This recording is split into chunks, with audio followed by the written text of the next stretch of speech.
রাষ্ট্রপতি নির্বাচনের ক্ষেত্রে সকলেই ঐকমত্য হয়েছেন যে প্রায় সবাই যে বিদ্যমান ব্যবস্থা যেটা আছে সেটার একটা বদল ঘটাতে এবং সেখানে ইলেকট্রাল কলেজ তৈরি করার ব্যাপারে আসলে একটা প্রস্তাব আছে।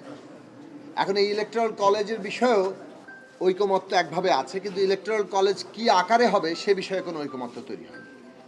ইলেকট্রাল কলেজের ক্ষেত্রে ইতিমধ্যেই যেটা বলা হয়েছে যে যদি উচ্চকক্ষ হয় তাহলে নিম্নকক্ষ এবং উচ্চকক্ষের সকল সদস্যরাই ইলেকট্রাল কলেজের সদস্য হবে।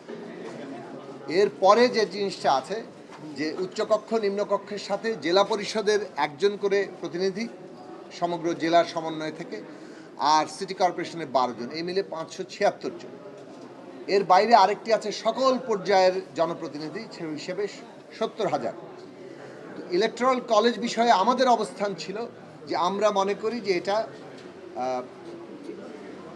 জেলা পর্যায়ে এবং সিটি কর্পোরেশনের একজন করে প্রতিনিধির সাথে উচ্চকক্ষ নিম্নকক্ষ এই যে ইলেকট্রাল কলেজ, এই ইলেকট্রাল কলেজ গ্রহণ করা যেতে পারে।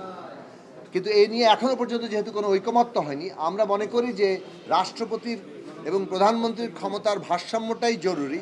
রাষ্ট্রপতি নির্বাচন প্রক্রিয়াটাকে একটা ইলেকট্রাল কলেজের মধ্যে যতটুকু ন্যূনতম ঐক্যমত হয় সেই প্রশ্নে আমরা ছাড় দিতে প্রস্তুত আছি। সেক্ষেত্রে যদি পার্লামেন্টের 2 কক্ষ আর সদস্যরাই ইলেকট্রাল কলেজ হন, সেক্ষেত্রেও আমরা ছাড় দেওয়ার জন্য প্রস্তুত আছি। আমরা যে কথাটা গুরুত্বের সাথে যুক্ত করতে চাই, যেটা অনেকেই প্রস্তাব করেছেন, এখানে সাইফুল ভাই এসেছেন, তার প্রস্তাব উত্থাপিত হয়েছে, আমরাও এই প্রস্তাবের সাথে একমত যে গোপন ব্যালটে এই নির্বাচনটা হতে হবে। আসলে গোপন ব্যালটের নির্বাচনের প্রশ্নটি প্রায় সকলেই একমত। কেউ কেউ হয়তো বলেছেন দলের সাথে আরেকটু আলোচনা করতে হবে, কিন্তু এটাও সাথে বলেছেন যে 70 অনুচ্ছেদের যে ধরনের সংস্কার করা হচ্ছে সেক্ষেত্রে কিন্তু পার্লামেন্ট মেম্বাররা 2 কক্ষেই তারা স্বাধীনভাবে ভোট দিতে পারবেন এই প্রশ্নে, মানে অর্থাৎ যেগুলো এক্সেপশন আছে, এক্সেপশনের বাইরে রাষ্ট্রপতি নির্বাচন এক্সেপশনের মধ্যে পড়ছে না। কাজে রাষ্ট্রপতি নির্বাচনে তারা স্বাধীনভাবে যেহেতু ভোট দিতে পারবেন, এটা তো আসলে গোপন ব্যালটেরই নামান্তর। সেই ক্ষেত্রে এটার সাথে একমত, কিন্তু তারপরে হয়তো দলের সাথে আলোচনা করবেন।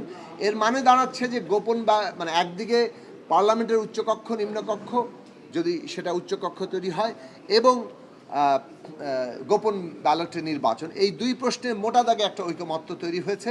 এবং আমরা যদি সকলে মিলে এই জায়গায় আসে, ইলেকট্রাল কলেজকে যদি আরেকটু বর্ধিত করা যায় তাতে আমাদের কোনো আপত্তি নেই, কিন্তু এই জায়গায় থাকলেও আমরা এটাকে সমর্থন করা জন্য প্রয়োজনীয় ছাড় দিতে প্রস্তুত আছি।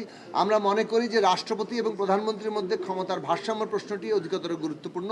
সেই প্রশ্নে আমরা আরও আলাপ আলোচনা সামনে করব। যেহেতু স্বাধীনভাবে তার ভোট দেওয়ার অধিকার থাকছে 70 অনুচ্ছেদের সংস্কার অনুযায়ী, কাজেই সেটা আসলে গোপন ভোটই ব্যালটেই তিনি ভোট দিতে সক্ষম।